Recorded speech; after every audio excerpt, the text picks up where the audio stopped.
Bismillahirrahmanirrahim. Alhamdulillahirabbil alamin wa bihi nasta'in ala umuri dunya waddin. Wassalatu wassalamu ala asyrafil anbiya'i wal mursalin sayyidina Muhammadin wa ala alihi wa sahbihi ajma'in. الفاتحة بنيتنا في الانتفاع وتعلم وتعليم والاقتداء بالنبي المختار في السر والإجهار وبنية التناصر وتعاون وتعاضد على الدين وإقامة شريعة سيد المرسلين وأن الله يرزقنا كمال النشاط والهمة والجد والاجتهاد في طلب علوم نافعة والعمل بها مع الإخلاص وطول العمر في طاعة الله وحسن الخاتمة عند الموت وإلى حضرة النبي سيدنا محمد صلى الله عليه وآله وسلم. الفاتحة. Alhamdulillah rabbil alamin arrahmanir rahim maliki yaumiddin iyyaka na'budu wa iyyaka nasta'in ihdinas siratal mustaqim siratal ladzina an'amta 'alaihim ghairil maghdubi 'alaihim waladdallin. Bismillahirrahmanirrahim. Alhamdulillahirabbil alamin. Allahumma shalli wa sallim ala sayidina Muhammadin wa ala alihi wa sahbihi ajma'in. Allahumma arzuqna ya Rabbi fahman nabiyyin, hifdzal mursalin wa ilhamal malaikatil muqarrabin fi afiyatin ya arhamar rahimin. Wa sallallahu ala sayidina Muhammadin wa ala alihi wa sahbihi wa sallam. Walhamdulillahirabbil alamin. Assalamualaikum warahmatullahi wabarakatuh. Alhamdulillah, kita bersyukur kepada Allah Subhanahu Wa Taala masih diberikan kita kesempatan untuk kita meneruskan pengajian kita dalam ulum Al-Quran ini dalam bab yang mana membicarakan berkenaan dengan ayat-ayat Al-Quran yang diturunkan di atas perkataan para sahabat radhiyallahu anhum jami'an. Dan kita telah selesai membahaskan pada perkara yang keempat, muka surat 133. Maka kali ini kita berpindah kepada pembahasan yang kelima di bawah muka surat 133 tersebut, iaitu ayat 98 surah Al-Baqarah, yang mana Allah Subhanahu wa taala berfirman, a'udzubillahi minasyaitonirrajim, bismillahirrahmanirrahim, man kana aduwwan lillahi wa malaikatihi wa rusulihi wa jibril wa mikal fa innallaha aduwwul lil kafirin. Sadaqallahul azim. Yang mana bermaksud man kana aduwwan lillah, barang siapa yang menjadi musuh kepada Allah ataupun memusuhi Allah Subhanahu wa taala, wa malaikatihi, dan memusuhi para malaikat, wa rusulihi, dan memusuhi para rasulnya, wa jibril, dan memusuhi Jibril, malaikat Jibril alaihissalam, wa mikal, dan juga memusuhi malaikat Mikail, fa innallaha aduwwul lil kafirin, maka sesungguhnya Allah itu memusuhi orang-orang yang kafir. Dan pemusuhan ini maksudnya ada dua pembahasan yang berbeza. Manusia memusuhi Allah, manusia memusuhi malaikat Rasul, malaikat Jibril dan malaikat Mikail ini. Permusuhan manusia ini bermaksud mereka itu sama ada mereka tak percaya ataupun mereka itu benci. Mereka tak percaya ataupun mereka itu benci. Jadi bila mana Allah SWT menyatakan dalam ayat ini, barang siapa yang memusuhi Allah, maknanya dia tidak percaya kepada Allah SWT. Nak memusuhi Tuhan tak boleh, mustahil. Kalau seseorang itu percaya kepada kewujudan satu Tuhan yang Esa, dia tidak boleh memusuhi Tuhan tersebut, kerana dia tahu bahawasanya mustahil untuk dia memusuhi satu zat yang menciptanya, yang lebih agung, lebih besar daripadanya. Jadi dia tu tidak percaya kepada Allah. Wa malaikatihi, dia tidak percaya kepada para malaikat. Wa rusulihi, dia tidak percaya kepada para rasul. Kalau dia percaya pada rasul, dia tidak akan memusuhi para rasul. Kenapa?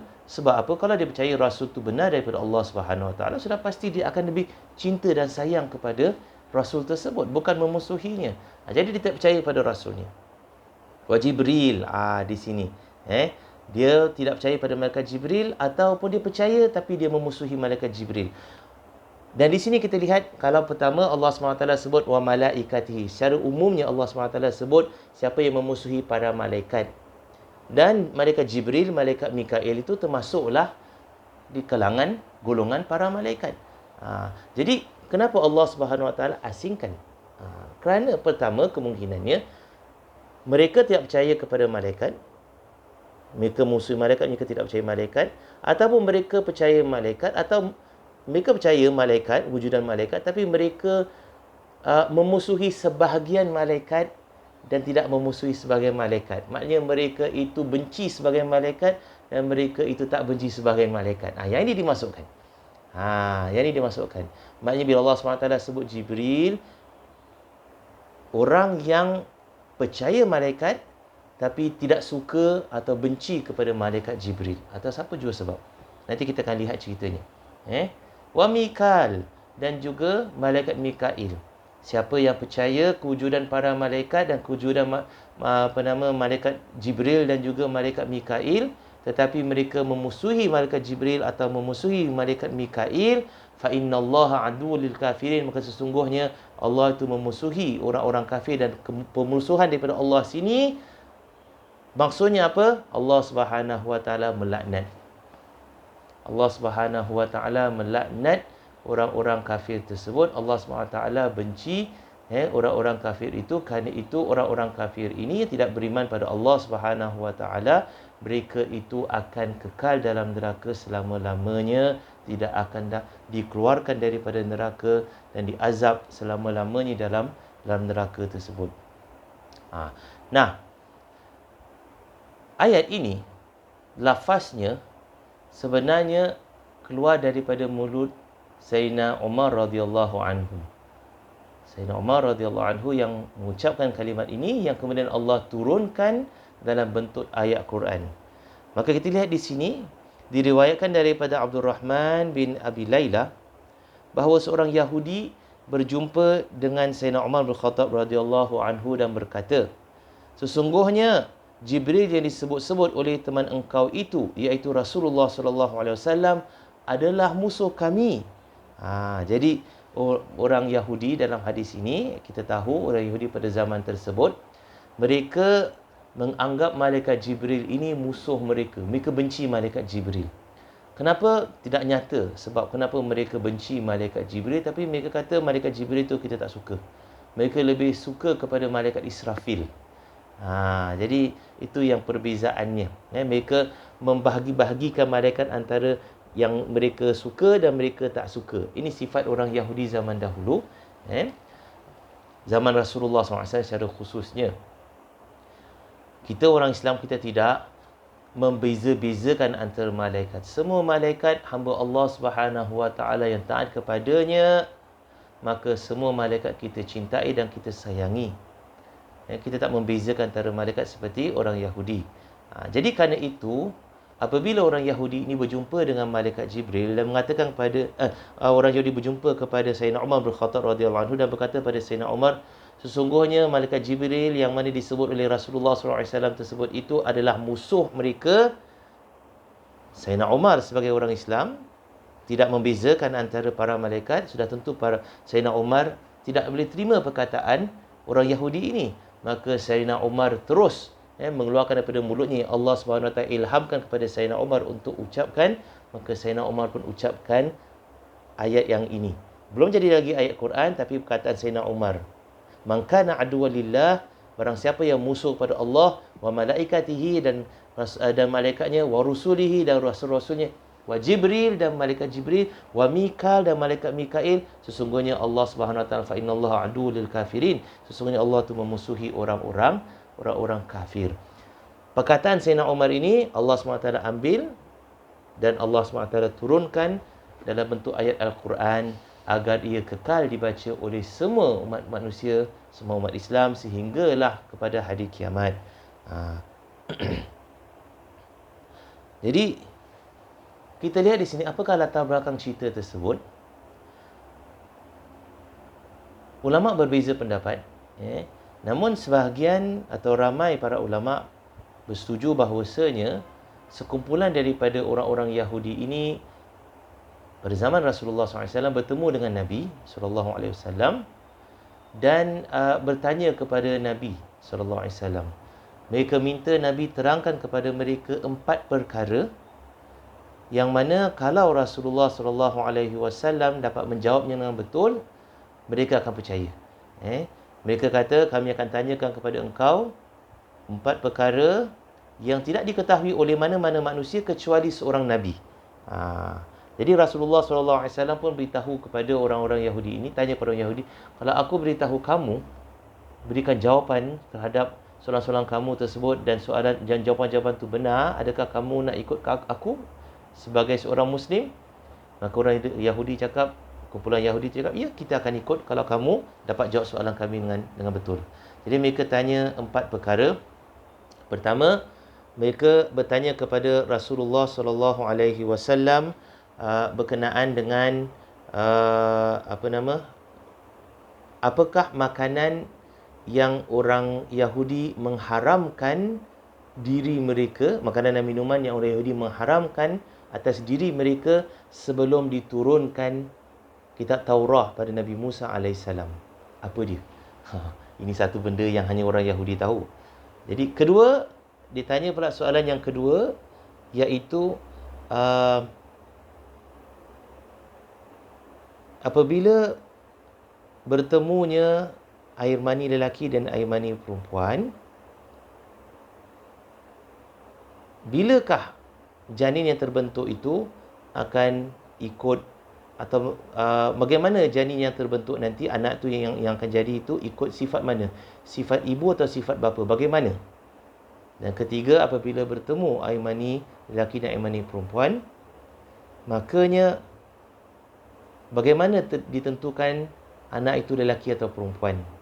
Dan yang keempat, mereka tanya, beritahu kepada kita Nabi yang mana dia itu tidak tidur, dia itu kalau tidur tapi hatinya tak tidur. Okey, dan siapakah teman Nabi ini? Mengikut setengah riwayat lain, mereka tanya soalan yang kelima, beritahu kami tentang roh. Maka Rasulullah SAW menjawab, yang pertama tersebut, apakah makanan yang diharamkan orang Yahudi mengharamkan atas diri mereka sebelum diturunkan Taurat, kitab Taurah? Nabi menjawab bahawasanya makanan tersebut adalah daging unta dan juga susu unta. Maka Rasulullah SAW tanya, betul? Mereka cakap betul. Okey. Yang kedua, Rasulullah SAW menjawab, apabila bertemu air mani dan juga lelaki dan air mani perempuan, sekiranya air mani lelaki itu terkeluar lebih dahulu, air mani lelaki keluar lebih dahulu, maka dia akan ikut sifat bapa. Maka dia tanya kepada kaum Yahudi tersebut, betul? Mereka cakap betul. Dan ketiga, Rasulullah SAW jawab, jika air mani lelaki itu mengatasi air mani wanita, maka anak tu akan jadi lelaki. Kalau sebaliknya, akan jadi perempuan. Betul? Mereka, orang Yahudi jawab, betul. Jadi, dah 3 betul.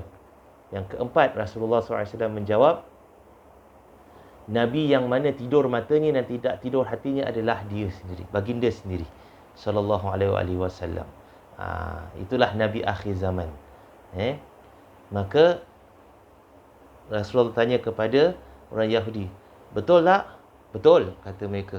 Maka Rasulullah kata, sekarang ini kamu kena ikut sebagai orang Islam. Ikut ajaran Rasulullah SAW sebagai orang Islam, jadi memeluk agama Islam. Tapi orang Yahudi kata, belum lagi habis. Kami tanya berkenaan dengan teman Nabi tersebut. Siapakah temanmu, wahai Abu Qasim? Mereka dah iktiraf yang Rasulullah SAW itu akhir, Nabi yang terakhir yang benar-benar. Tengok, hati mereka dah percaya yang Rasulullah SAW adalah Nabi sebenar-benarnya, bukan dakwaan palsu.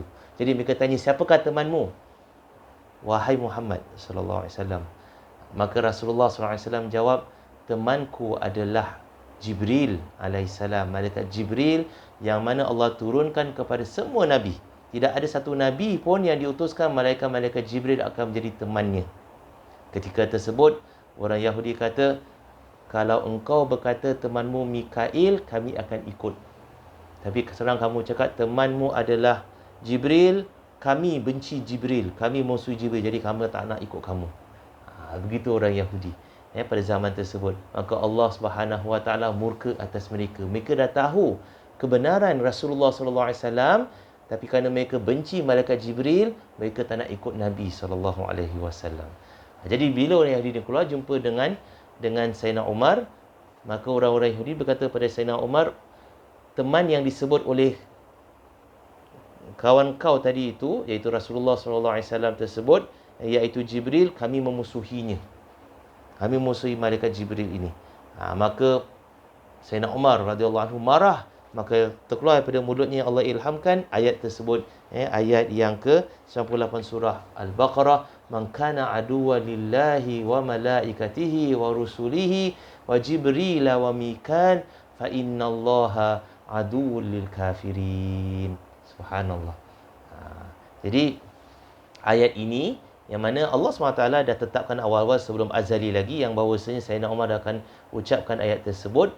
Maka akhirnya Allah jadikan ayat ini pada masa itu sebagai terkeluar daripada mulut Sayyidina Umar dahulu dan kemudian barulah dijadikan rasmi dalam Al-Quran. Jadi pelajarannya ialah muslimin dan muslimat dirahmati Allah, antara sifat tercela orang Yahudi ini pada zaman Rasulullah SAW secara khususnya, bahawasanya mereka ini membeza-bezakan di antara para nabi dan mereka membeza-bezakan di antara para rasul. Di antara para nabi, mereka ada yang benci dan ada yang mereka suka. Mereka cinta kepada Nabi mereka cinta pada Nabi Ibrahim alaihissalam, kemudian anaknya Nabi Ishaq, kemudian anaknya Nabi Yaqub, kemudian mereka cinta kepada Nabi Musa alaihissalam, tapi mereka benci kepada nabi yang lain. Antara yang mereka benci ialah Nabi Isa alaihissalam, Nabi Zakaria alaihissalam, Nabi Yahya alaihissalam. Mereka benci dan sudah pasti mereka juga benci kepada Nabi Muhammad sallallahu alaihi wasallam. Walaupun mereka tahu daripada peristiwa tadi, mereka dah mengaku yang Rasulullah SAW ni benar-benar seorang nabi autentik, bukannya pendusta, tetap mereka benci, tetap mereka tak suka kerana mereka dalam hati mereka ada sifat takabur, sombong. Mereka tak boleh menerima hakikat yang bahawasanya Allah Subhanahu Wa Taala mengutus nabi yang terakhir di kalangan orang Arab. Orang Arab yang mereka pandang rendah.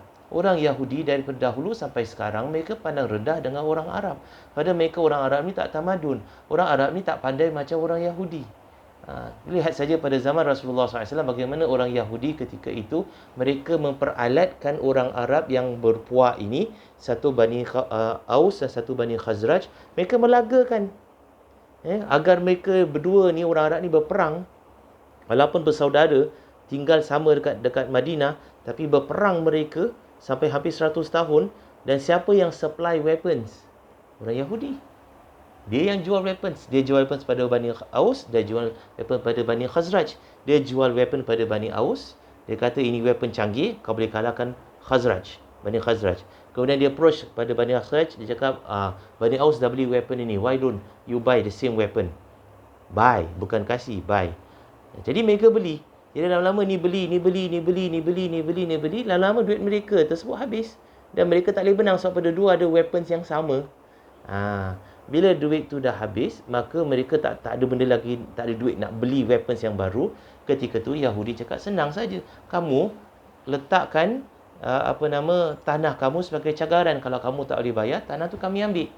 Jadi lama kelamaan tanah orang Arab di Madinah tersebut, majoritinya kebun-kebun mereka yang luas, yang banyak menghasilkan tanaman, akhirnya dimiliki oleh orang Yahudi. Jadi orang Yahudi jadi orang-orang yang kaya di Madinah ketika Rasulullah SAW sampai. Dan juga orang Arab, Bani Aus dan Khazraj ni antara orang-orang yang miskin. Dan ini permainan orang Yahudi zaman tersebut.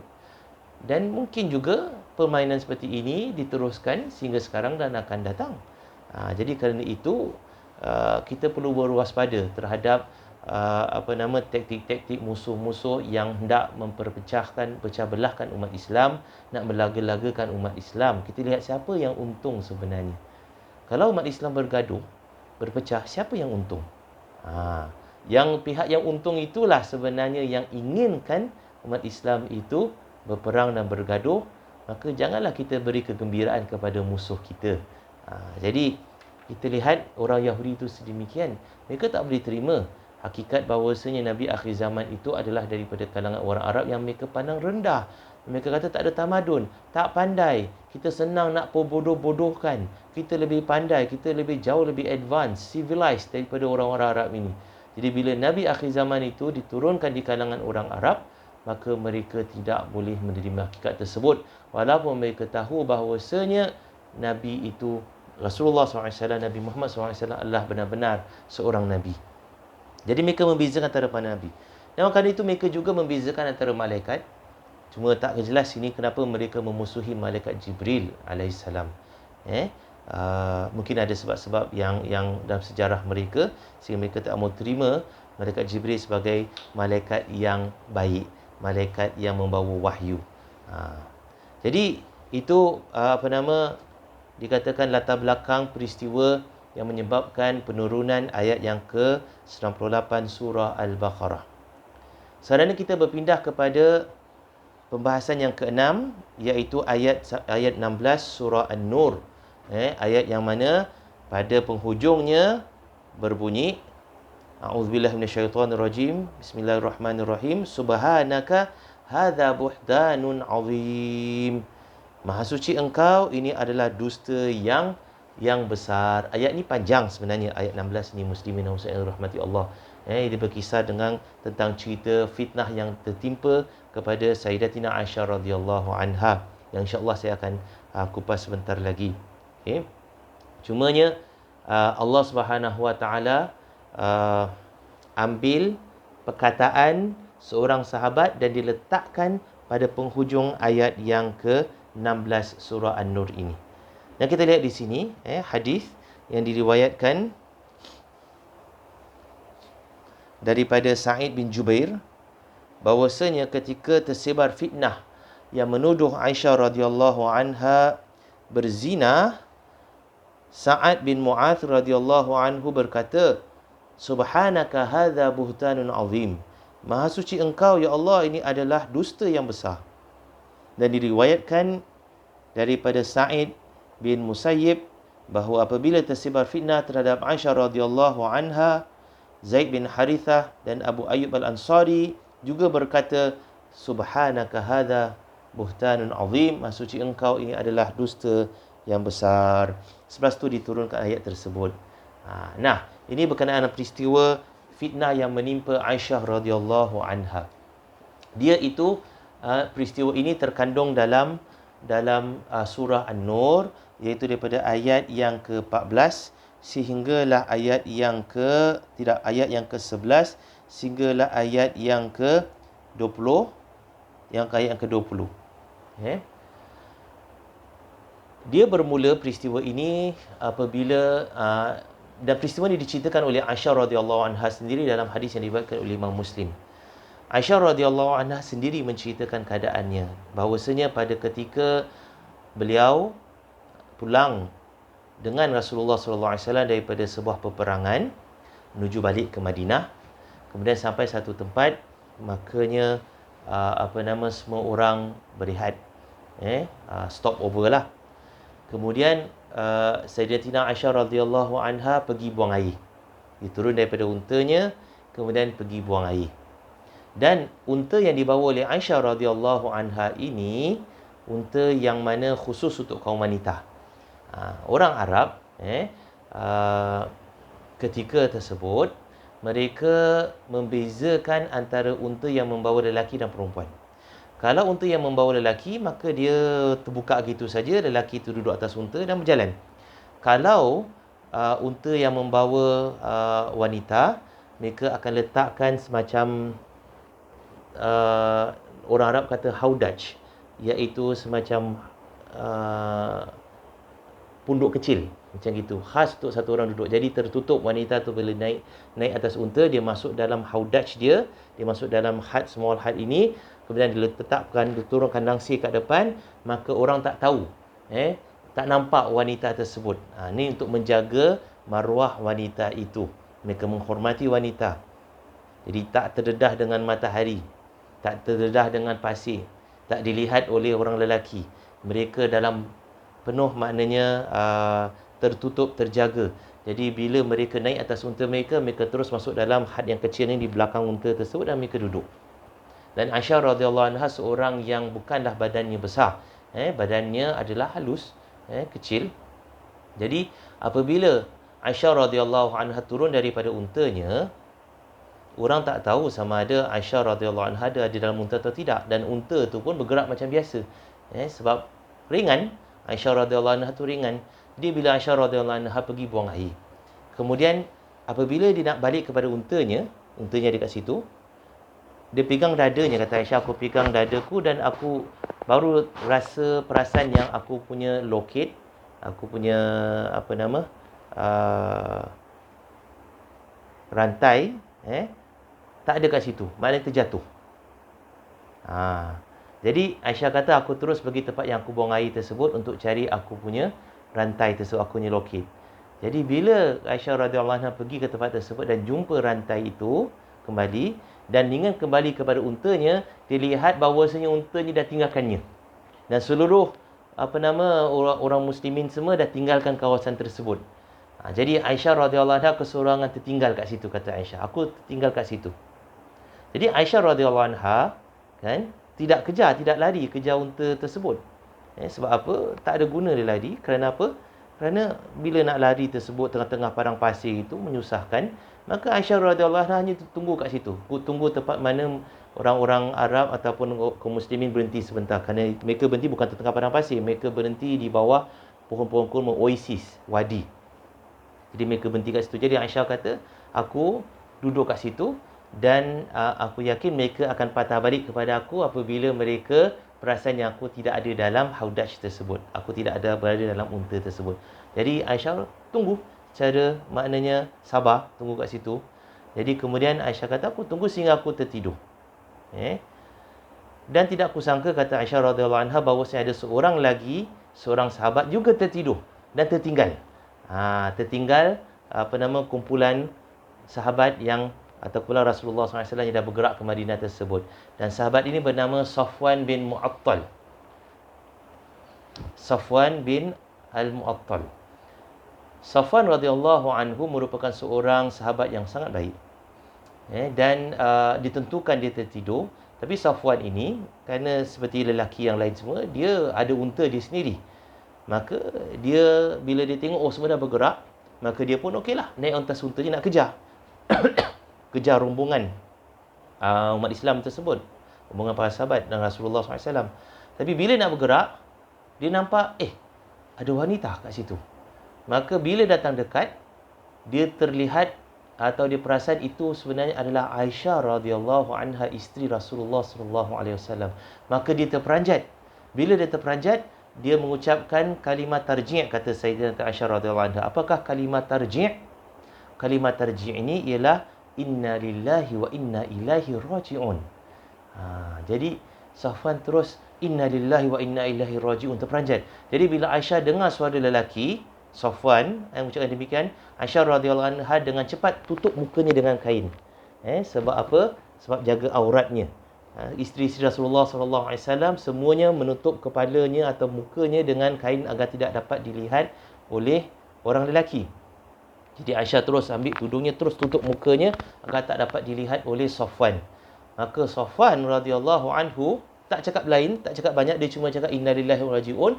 Kemudian terus Safwan tundukkan unta dia, dudukkan unta dia dan isyaratkan pada Aisyah radhiyallahu anha untuk naik unta tersebut, naik unta dia. Kerana para sahabat menghormati isteri-isteri Rasulullah SAW. Isteri-isteri baginda SAW, tak kira umurnya berapa pun, mereka semua adalah dianggap ibu kepada semua umat Islam. Ummahatul mu'minin, maknanya ibu para orang-orang mukmin. Jadi penghormatan yang diberikan kepada Aisyah tersebut seperti penghormatan seorang ibu. Tak cakap, diam. Dudukkan unta, kemudian isyaratkan kepada Aisyah radhiyallahu anha untuk Aisyah radhiyallahu anha naik atas unta. Maka Aisyah masih lagi tutup, kemudian naik atas unta, dan kemudian Safwan terus dirikan untanya dan dipimpin untanya tersebut berjalan balik ke Madinah. Pimpin jalan-jalan sampailah balik kepada Madinah. Sampai di Madinah, kata Aisyah radhiyallahu anha, aku jatuh sakit. Sebulan lamanya aku jatuh sakit. Dan aku rehat kat rumahku lah. Maknanya rumah yang Rasulullah SAW dah sediakan untuk Aisyah radhiyallahu anha. Ketika itu Aisyah kata, aku tak tahu apa yang berlaku. Rupanya dah tersebar fitnah bahawasanya Aisyah radhiyallahu anha melakukan zina dengan Safwan bin Mu'attal radhiyallahu. Na'udzubillah min dzalik. Siapa yang sebarkan fitnah ini? Yang belum mula sebarkan fitnah ini adalah ketua orang-orang munafiqun. Orang-orang munafik, ketua mereka yang bernama Abdullah bin Ubay bin Salul.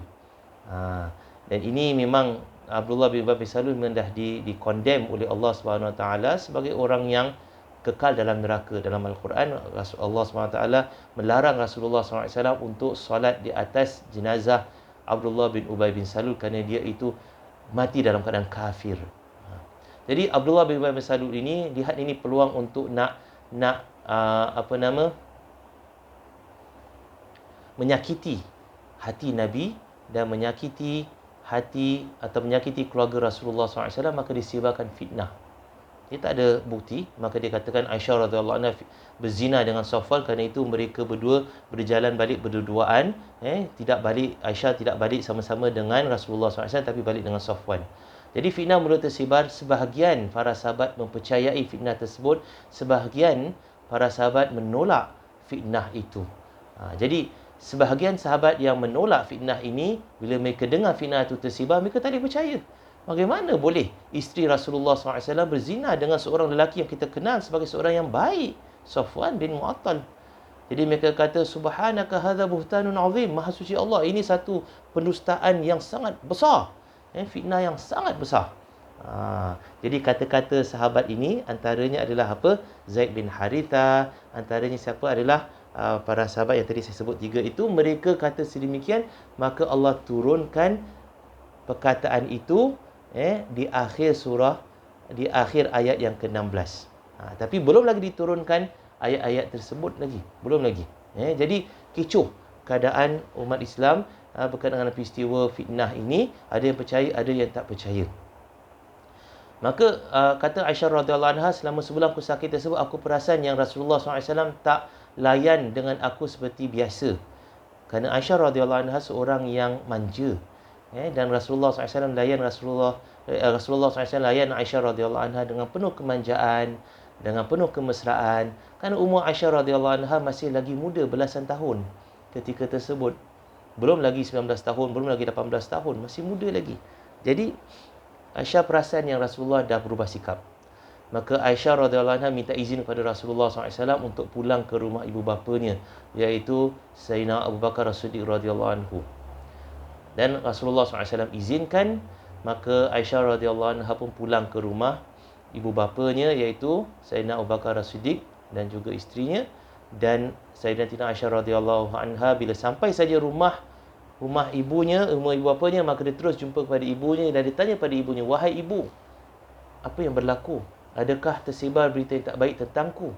Kerana Aisyah radhiyallahu anha seorang wanita yang sangat bijak, dia dapat perasan apa yang berlaku di sekelilingnya. Kerana itu Allah Subhanahu Wa Taala mengkahwinkan Aisyah radhiyallahu anha dengan Rasulullah SAW untuk Aisyah radhiyallahu anha meneruskan usaha Rasulullah SAW menyebarkan Islam dan mengajar Islam kepada para sahabat. Kerana Aisyah radhiyallahu anha seorang yang sangat bijak. Jadi ibunya menenangkan Aisyah radhiyallahu anha, kata pada Aisyah bahawasanya engkau maksudnya tidaklah seorang wanita yang cantik yang ada madu melainkan akan menghadapi fitnah. Terus Aisyah radhiyallahu anha menangis. Kata Aisyah, aku menangis semalam-malaman mengenangkan nasibnya yang difitnah tersebut. Dalam sesama Rasulullah SAW ini kemudian pergi kepada dua sahabat untuk meminta pendapat berkenaan dengan berita ini. Apa yang nak dibuat? Salah seorang sahabat, Sayyidina Ali radhiyallahu anhu, berkata bahawasanya kalau Rasulullah nak ceraikan Aisyah, Allah akan gantikan dengan wanita yang lain dan tidak ada gadis yang akan menolak pinangan Rasulullah SAW. Itu sudah pasti, itu that is a fact. Dan seorang lagi sahabat berkata bahawasanya keluarga Rasulullah ni yang baik, Safwan yang baik, maka ini bukanlah sesuatu yang boleh senang dipercayai. Dan Rasulullah SAW lebih mirip kepada pendapat dia bahawa ini satu fitnah. Cuma Rasulullah SAW tidak dapat berikan kata putus. Kerana apa? Kerana wahyu tak turun. Selama sebulan Aisyah radhiyallahu anha sakit, selama sebulan itu fitnah tersebar, selama sebulan itu wahyu tak diturunkan oleh Allah SWT untuk menerangkan kedudukan perkara, sama ada berita tersebut adalah fitnah ataupun betul.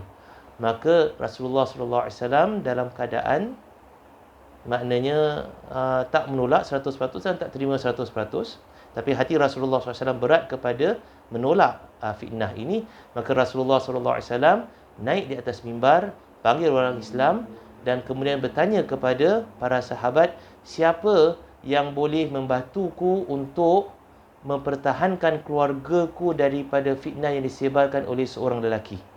Yang dimasukkan lelaki tersebut adalah Abdullah bin Ubay bin Salul, yang mana semua orang, sahabat semua tahu, dimulakan oleh ketua munafik ini. Maka ramailah sahabat yang berdiri yang menyokong Rasulullah SAW, bahawasanya dia adalah satu peristiwa ataupun satu fitnah yang sangat besar. Dan Rasulullah SAW pergi jumpa Aisyah di rumah Sayyidina Abu Bakar As-Siddiq. Kemudian setelah beri salam kepada Aisyah radhiyallahu anha, Rasulullah tanya seperti biasa, bagaimana keadaan kau, dah baik atau tidak? Kemudian Rasulullah SAW beritahu kepada Aisyah, wahai Aisyah, jika seorang hamba telah melakukan dosa yang besar, maka bertaubatlah kepada Allah, nescaya Allah akan terima taubatnya. Aisyah terus menangis. Menangis tak berhenti-henti kerana Aisyah perasan daripada kata tersebut bahawa Rasulullah SAW seolah-olah dah menerima berita fitnah ini yang Aisyah radhiyallahu anha melakukan zina tersebut.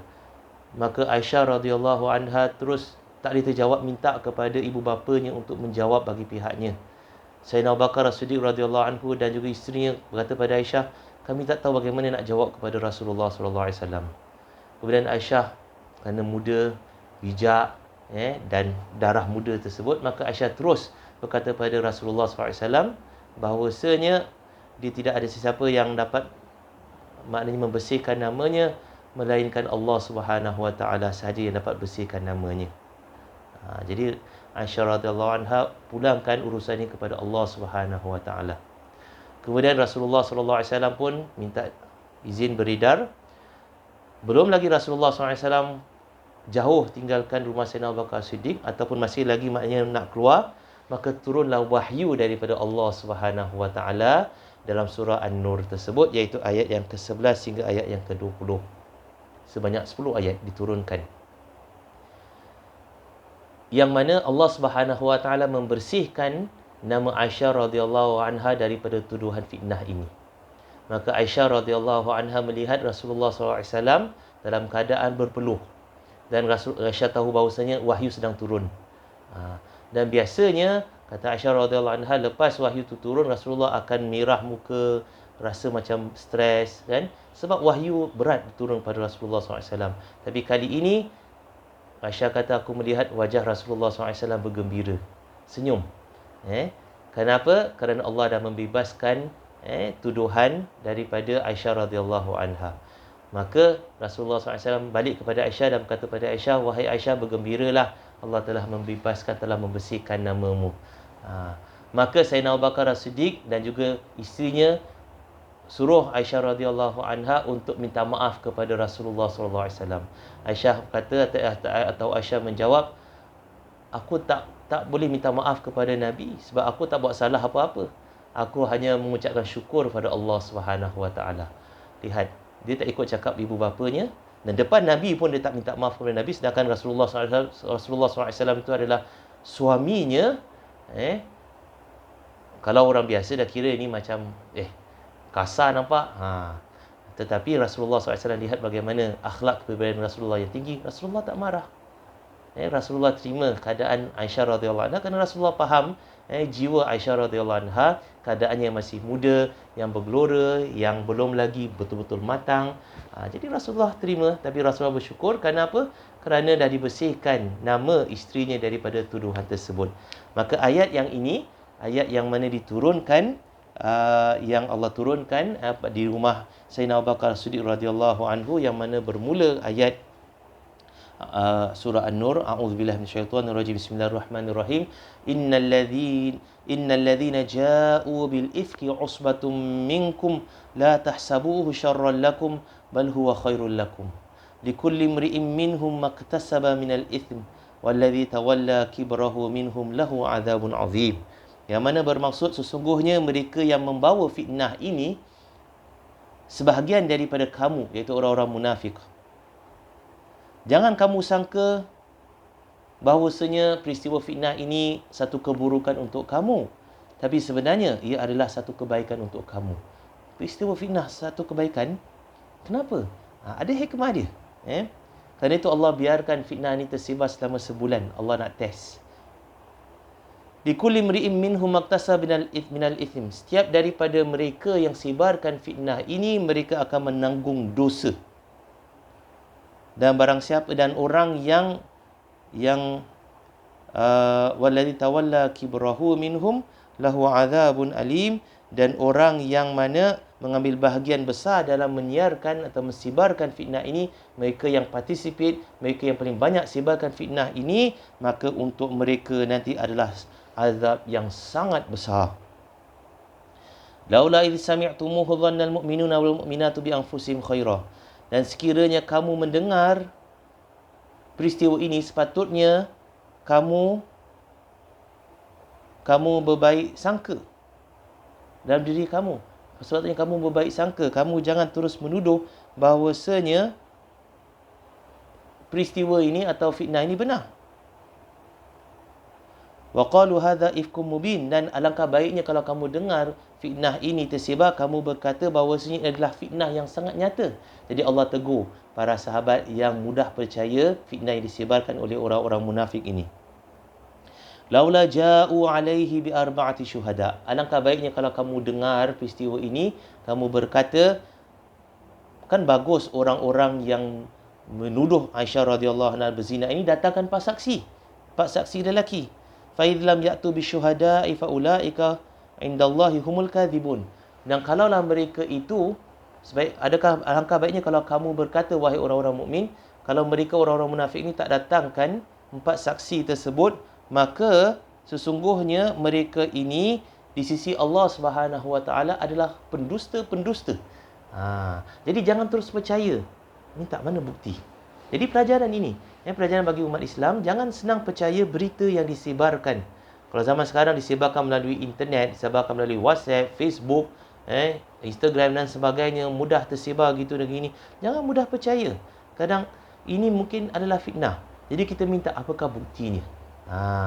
Ada bukti dan kita semak bukti tersebut. Kalau bukti itu betul, ya, kita mungkin boleh percaya. Kalau bukti itu salah, kita tak boleh percaya. Jadi kita tak boleh mudah terus percaya berita yang disebarkan tersebut. Takut-takut kita ini akan terjatuh juga dalam lembah fitnah dan dimurkai oleh Allah Subhanahu Wa Taala. Kemudian Allah SWT sambungkan ayat ini, iaitu wahyu turunkan kepada Rasulullah SAW. Walaula fadlullahi alaikum wa rahmatuhu fid dunya wal akhirah lamassakum fima afadtum fihi adzabun azim. Dan kalaulah tidak kerana adanya limpah kurnia Allah dan rahmatnya kepada kamu di dunia dan di akhirat, tentulah kamu akan ditimpakan azab siksa yang sangat besar kerana kamu masuk campur dalam urusan menyebarkan berita palsu ini. Jadi Allah SWT kata, Allah SWT Maha Pengampun, Maha Pemurah. Allah SWT ampunkan dosa mereka yang sebarkan fitnah ini.